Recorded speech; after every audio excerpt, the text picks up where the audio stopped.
Tour de France 1964. Arrivé au Puy-de-Dôme, Raymond Poulidor et Jacques Anquetil se disputent encore une fois ce maillot jaune. Poulidor est dans une forme étincelante dans ce tour. Il est le seul à pouvoir battre Jacques Anquetil. Bahamontes, Jiménez et Adorni n'étaient pas au même niveau que ces deux-là. Tout le monde le voit attaquer Anquetil dans le Puy-de-Dôme et repartir avec le maillot jaune. Sur les dures pentes du volcan, Jiménez et Bahamontes s'envolent vers la victoire, laissant Anquetil et Poulidor en tête à tête.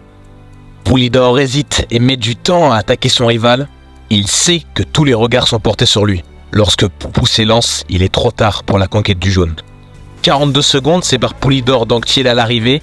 Maître Jacques garde son maillot pour 14 secondes.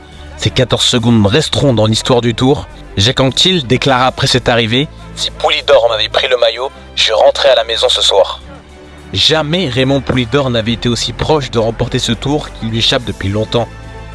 La légende de l'Éternel Second était née et Raymond Poulidor venait de perdre le Tour de France. Assis derrière son rival au classement général, l'homme en blanc est littéralement abattu. Le regard évasif et la tête soutenue par la main. Sa réaction est compréhensible au vu de son investissement dans la saison cycliste. Sa déception est partagée par les amoureux du Tour. En effet, Tadej Pogačar est devenu quelqu'un d'incontournable dans le monde du cyclisme. L'attraction slovène continue à faire parler d'elle, saison après saison, année après année. Polyvalent, dominateur et vrai leader d'équipe, il est une star mondiale de sa discipline, au même titre que Mathieu Van Der Poel, Wout van Aert ou son rival actuel, Jonas Vingegaard. Évidemment, Pogačar n'a pas l'archétype du perdant. Avec une saison où il gagne Paris-Nice, le Tour de l'Andalousie, la Flèche Wallonne, l'Amstel Gold Race et un des monuments du cyclisme, le Tour des Flandres, Tadej Pogačar sait s'imposer avec la manière. À seulement 25 ans, son palmarès est impressionnant. Pourtant, depuis 2021, une rivalité sportive fait rage. Une rivalité pour gagner la plus belle course au monde, le Tour de France. Là encore, Tadej Pogačar connaît la grande boucle presque par cœur, n'ayant jamais quitté le podium de cette dernière depuis 2020. 2 victoires finales et 2 deuxièmes places. Après 3 semaines de bataille acharnée pour le maillot jaune, Tadej doit renoncer pour la 2e fois consécutive aux honneurs sur les champs. Cette rivalité sportive, il est en train de la perdre. La défaite est amère, mais elle est surtout rare. Pogačar est un champion et la défaite n'est pas inscrite dans son logiciel. Son rival, Jonas Vingegaard, prépare uniquement sa saison autour du Tour de France. Son logiciel est identique à Pogačar. Tout est configuré pour qu'il reparte avec le maillot jaune à la fin des 3 semaines. 26 jours de course avant le départ à Bilbao et aucune classique ni aucun monument. Vingegaard connaît désormais son adversaire du Tour et sait qu'il doit s'investir pleinement pour la conquête du titre. Chaque attaque doit être impactante, chaque étape décisive pour que le natif de Clanec finisse par céder. Dans des temps très durs pour lui, il a su trouver un soutien important, celui du public français et international. Un soutien qui vaut 1000 victoires pour des cyclistes comme Thibaut Pinot, chouchou des Français. Cependant, aucun des espoirs français comme David Gaudu ou Romain Bardet n'était au rendez-vous. Il ne restait que Tadej Pogačar et Jonas Vingegaard. Le terme de perdant magnifique est propre à la France, mais surtout aux sportifs français. Soutenir le sportif qui perd, l'élever au rang de héros, le glorifier. Cette notion est apparue avec Raymond Poulidor, 3 fois 2e du Tour de France et surnommé l'Éternel Second. Mais ça ne concerne pas que le cyclisme. Saint-Etienne a également hérité de ce rôle après sa défaite en Coupe d'Europe en 1976. Alors même si Raymond Poulidor n'a jamais porté le maillot jaune, Tadej Pogačar l'a lui porté, mais pas qu'une fois. Lorsqu'il est annoncé sur une course, il finit très souvent les bras levés. Sa progression se constate, ce qu'il n'a pas gagné cette année, il le gagnera la saison prochaine. En 2022, les pentes du Granon ont eu raison de lui et ont offert la course à Vingegaard. Il doit revenir mieux préparé. La saison commence pour lui avec la Jaén Paraíso Interior 2023, course durant laquelle il va évidemment s'imposer dans ses chemins de terre devant Ben Turner et Tim Wellens. La Jaén Paraíso, similaire au Strade Bianche, emprunte des routes peu communes pour les cyclistes sur route. Pogačar claque une victoire royale dès sa première course et annonce la couleur pour la saison à venir. 2 jours plus tard, il prend le départ du Tour d'Andalousie. Pour la première participation, Tadej Pogačar s'offre 3 victoires d'étape sur 5. Il affiche un niveau exceptionnel dès le premier jour. Pogačar ne perd pas de temps et ressort du Tour d'Andalousie en tant que meilleur sprinter et maillot jaune. Toutefois, la saison de Poggi prend un tout autre tournant sur ces mêmes routes lors de Paris-Nice. C'est là que Poggi et Jonas Vingegaard vont se croiser pour la première fois cette saison. Le Danois venait lui de remporter le Grand Camino en s'adjugeant toutes les étapes possibles. Ce Paris-Nice a des allures d'un mini-tour, d'un avant-goût de l'été 2023. De plus, les routes de Paris-Nice, Tadej Pogačar les connaît parfaitement. Celui qui vit à Monaco s'est entraîné maintes et maintes fois dans les routes du Col d'Èze. Il gagne 3 étapes du Paris-Nice, mec. Il gagne 2 étapes du Paris-Nice, voilà. Et c'était quand il était en feu, Gaudu. Vingegaard était loin, tu sais. Et c'est là où on s'est dit, putain, il va l'exploser cette année-là, Vingegaard. Et c'est là qu'on s'est rendu compte que il allait être prêt justement pour son triplé ronde, Amstel, Flèche Wallonne. Il est trop fort, mais il pourra, s'il veut gagner le Tour de France, rivaliser avec un Vingegaard qui a une équipe autour de lui. Il va falloir qu'il se concentre que sur le Tour de France. Mais le problème, je sais pas si c'est un coureur qui peut se concentrer que sur une course, comme ça il l'a déjà gagné 2 fois. Moi, je vois plus le mec qui a envie d'aller tout gagner une fois. La 4e étape de Paris-Nice permet le premier règlement de compte entre favoris. À 15 km de l'arrivée, Poggi se montre déjà prêt à aller chercher quelques secondes de bonification. Jonas Vingegaard lance les hostilités. Pogačar suit sans difficulté. Ils sont seuls. David Gaudu en profite alors pour attaquer. Vingegaard coince, Pogačar rattrape Gaudu et s'impose au sprint. Un grimpeur surpuissant face à un Vingegaard affaibli ou juste pas encore assez préparé. Dans tous les cas, c'est le Slovène qui brille ce jour-là. Il récidive à chaque étape de montagne, s'offrant un total de 3 victoires d'étape, un maillot jaune, un maillot blanc, un maillot vert et par-dessus tout, un avantage face à son rival de toujours. Leur performance sur ce Paris-Nice n'était que le premier round entre les deux. Sur les pentes du mythique Col d'Èze, Tadej Pogačar était seul. Aucun concurrent ne pouvait l'atteindre. David Gaudu, auteur d'un excellent Paris-Nice, ne réussit pas à rattraper le Slovène, déjà entré dans une autre dimension.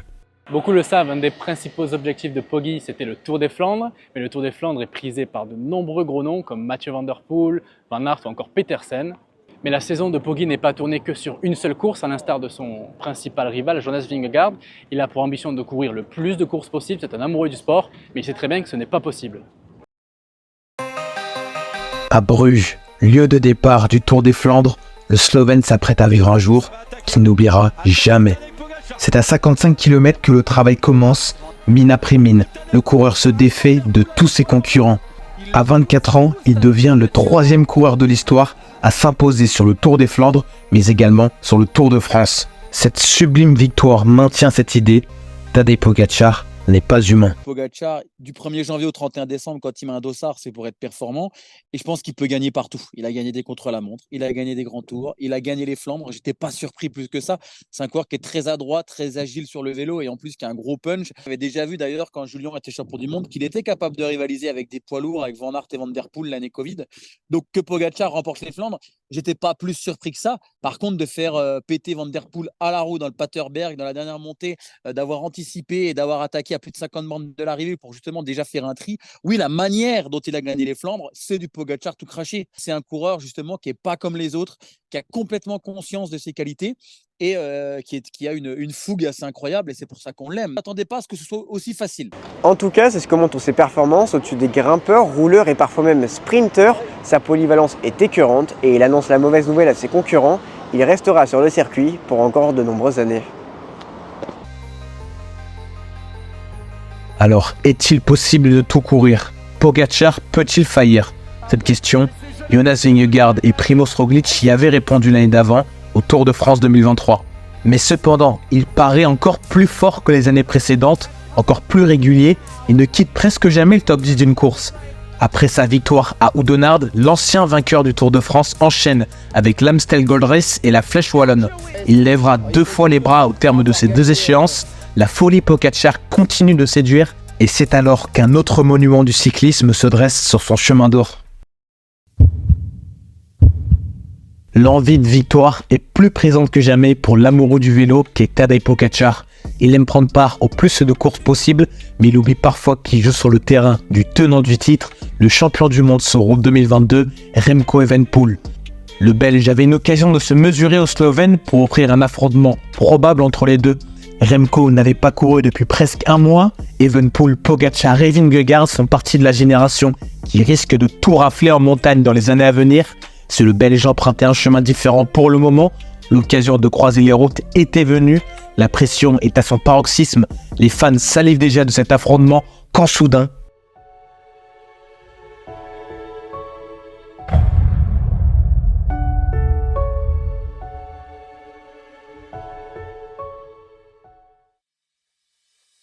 c'est à Bertogne que Tadej Pogačar abandonne. Des fractures au poignet le privent d'une victoire sur la doyenne. Les débats étaient lancés sur la saison du Slovène. A-t-il un rythme de course trop élevé ? Fait-il trop d'efforts superflus ? La question la plus importante étant, sa participation au Tour de France est-elle compromise ? Il prend ça comme un jeu. Le vélo, c'est un jeu, tu vois, il le prend vraiment comme ça et caractère à part, personnalité à part. On a toujours eu des mecs un peu fantasques. Seulement, moi j'ai eu souvent l'occasion de le croiser, quasiment presque tous les jours quand il est ici. L'occasion de rouler avec lui un petit peu, de parler avec Michael Matthews qu'il connaît très bien, ils s'entraînent ensemble. Ils sont tout le temps en train de se faire des blagues. Je pense que c'est vraiment sa personnalité, c'est quelqu'un comme ça, qui est comme ça à l'entraînement, il est comme ça en course.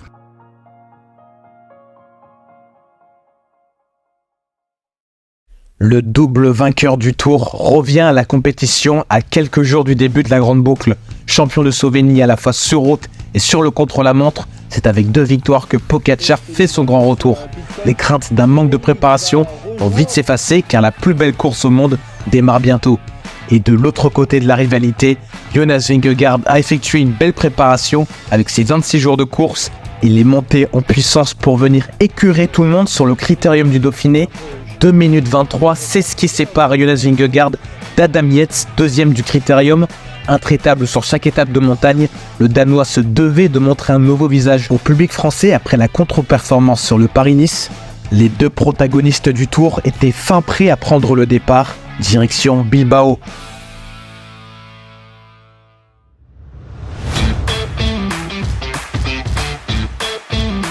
La première semaine de Tour a été assez compliquée pour Tadej. Un jeu d'échecs avec ses rivaux où il fallait masquer les doutes. Dès les premières étapes, Pogačar répond présent et dynamite la course à son habitude. Poggi finit successivement 3e de la première et 2e étape avec 2 étapes pour Puncher. La difficulté n'était pas grande pour le Slovène et le Danois. Or, cette édition du Tour était particulièrement relevée et la fin de la première semaine a dévoilé les premières failles. Au cours de l'étape Pau à Reims, les premières hostilités commencent et Pogačar ne peut pas suivre le coureur de Jumbo dans le col de Marie-Blanc. À l'arrivée, il cède plus d'1 minute à un Vingegaard offensif et déterminé. Les scénarios se répètent et Pogačar n'a pas l'air au niveau. Enfin, le Slovène a bien pour intention de prouver le contraire. Moins de 24 heures après sa défaillance, Pogačar signe une victoire à Cotteret avec une célébration royale. Le double vainqueur riposte et reprend 28 secondes avec les bonifications. La réponse immédiate du coureur Dieu est encore la preuve de son courage. Le Tour est encore long et il n'est pas prêt de lâcher l'affaire. 3 jours après au Puy-de-Dôme, arrivée mythique du Tour de France. Le regard déterminé, Tadej Pogačar attaque à 1,5 km de l'arrivée et Vingegaard suit le champion de Slovénie. Le rythme devient dur à supporter et le Danois lâche seulement quelques mètres. 17 secondes séparent désormais les 2 extraterrestres. Tous 2 se quittent à niveau égal après cette première semaine. Des rivalités dans le monde du cyclisme, il en existe à l'appel, Anquetil-Poulidor, Coppi, Bartali ou encore Van Aert, Van der Poel, mais celle la plus impressionnante ces dernières années, c'est bel et bien celle de Pogačar et Vingegaard.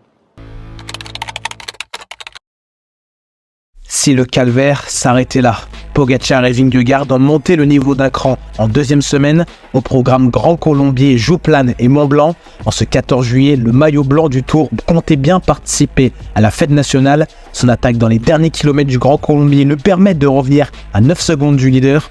Le temps se réduit jour après jour et on ne sait pas si Vingegaard pourra tenir ce Pogačar déchaîné. Le harcèlement continue le lendemain avec Pogačar qui attaque à 15 km de l'arrivée, mais le maillot jaune ne compte pas lâcher aussi. C'est son objectif de saison où il revient sur Tadej au sommet de Jouplane. Un fait de course vient perturber l'étape et la 2e semaine, car tout d'un coup, Poggi est gêné par les motos lors de son attaque. C'est finalement le leader du général qui passe en tête pour récupérer les bonifications. Le meilleur jeune frustré attaque en vain après le col. Encore une fois un statu quo. La 2e semaine arrive à son terme. Il ne reste qu'une étape avant le jour de repos. Et c'est la contre-la-montre prévue dès le début de la 3e semaine, alors que les 2 colosses aimeraient bien creuser leurs écarts dès aujourd'hui. Mais malheureusement, il n'arrive pas à se départager. Adam Yates s'envole pour gagner des places au général, tandis que Jonas Vingegaard et Tadej Pogačar se regardent durant la dernière montée. Carlos Rodriguez finit par les rejoindre après avoir gagné la veille. Les deux rivaux franchissent la ligne ensemble au sprint, nouveau match nul, et seulement 10 secondes les séparent au classement général.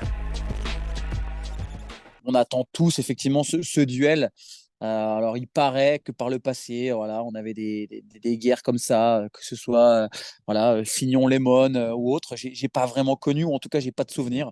Mais c'est assez, effectivement, pour le vélo, c'est assez énorme d'avoir deux coureurs qui se tiennent à un poil de cul, quoi. C'est assez fou, hein. On voit pas Vingegaard vraiment très souriant, jovial, jouer avec la caméra, avec des mimiques. J'ai presque envie de dire, c'est un peu Guillaume Martin, Julien Alaphilippe, quoi, hein. Est-ce qu'on a envie de passer une soirée avec Guillaume Martin alors, et Julien Alaphilippe? 95% des gens vont dire Julien Alaphilippe. Idem pour Vingegaard Pogačar. On a l'impression que Vingegaard, il est un peu tristounet. Voilà, il n'est pas délire, alors que Pogačar est délire et dans ce vélo qu'on aime, vélo panache, quoi. Donc oui, clairement, Pogačar, on avait de la tristesse quand il se fait battre par Vingegaard, alors que si Vingegaard s'est fait battre, on va être content pour Pogačar. Donc oui, je peux largement comprendre qu'on ait plus un attrait envers Pogačar que Vingegaard, parce qu'il le renvoie bien, parce qu'il est très souriant, parce que dans ses interviews, on sent que c'est moins calculé, parce qu'on sent effectivement qu'avec sa tronche, voilà, il peut être héros d'un film, etc. Donc oui, non, c'est logique que le public s'intéresse à ce coureur. C'est uniquement une question de caractère, et on sait aujourd'hui que le vélo est un sport d'image, et en ce sens, Vingegaard est bien moins bancable qu'un Pogačar, c'est évident. Cette deuxième semaine était à haute intensité. On se retrouve dans une situation où les deux meilleurs grimpeurs du monde évoluent au même niveau. Alors pour les départager, un contre-la-montre s'imposait, et c'est ce qui causa la perte de Tadej Pogačar. Passy Combloux rentrera sûrement dans l'histoire du Tour de France. Ce contre-la-montre de 22,4 km était légèrement relevé, un profil parfait pour des adeptes de la montagne et du chrono. En 2020, Poggi avait créé l'exploit de renverser un tour sur un contre-la-montre. Le Slovène est à nouveau capable d'une grande performance. Contrairement à 2020, le col de la Lose était l'étape d'après, alors que le monument aurait dû être juge de paix il y a 3 ans. Au premier intermédiaire, le Slovène a 26 secondes d'avance sur le temps du Suisse. L'exploit est en marche, sauf que Jonas Vingegaard s'élance et met 30 secondes au temps de son dauphin dès le premier intermédiaire. Pogačar décide de changer de vélo alors qu'il a déjà beaucoup de retard. Il met 1 minute 12 à Wout van Aert, premier provisoire. Sauf que ce jour-là, Vingegaard arrive avec 1 minute et 38 secondes d'avance sur son rival. Une performance historique qui a presque scellé le Tour de France. Il est dur de redescendre sur terre après ce contre-la-montre. Pogačar n'a pas été mauvais. Vingegaard a été meilleur.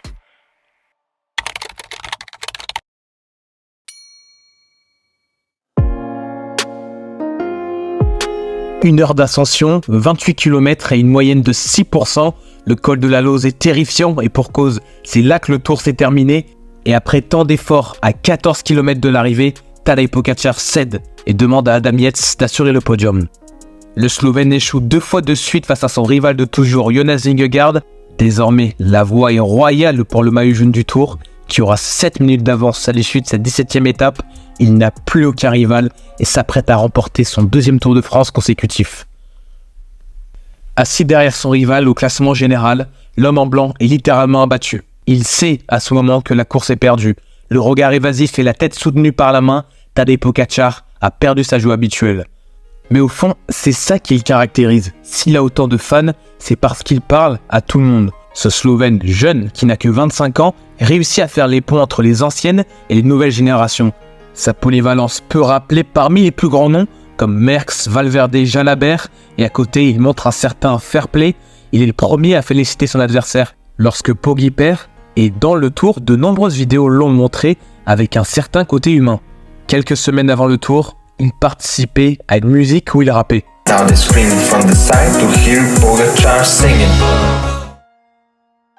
En bref, malgré son talent indéniable, son échec au Tour le rend encore plus humain.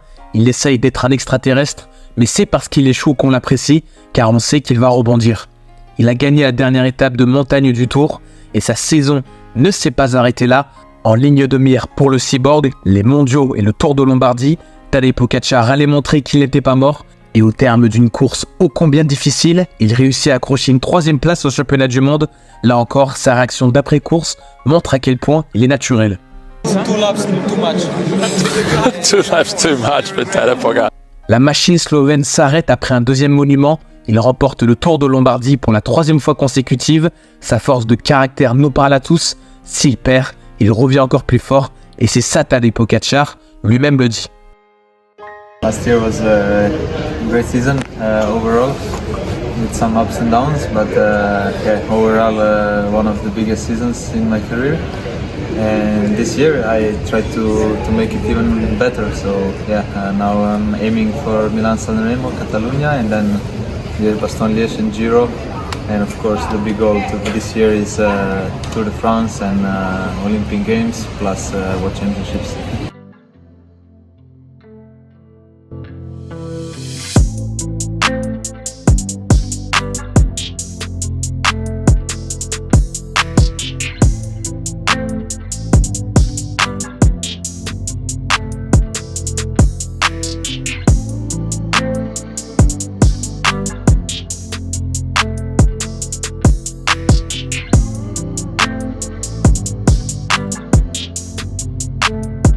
Voilà, c'est la fin de cette vidéo. N'hésitez pas à nous dire ce que vous en avez pensé. Merci d'avoir suivi jusqu'au bout. Et si vous avez des questions sur la création du projet, n'hésitez pas à nous les dire en commentaire.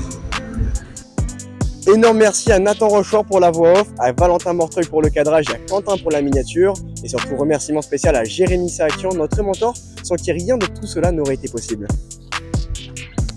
Salut les cyclistes!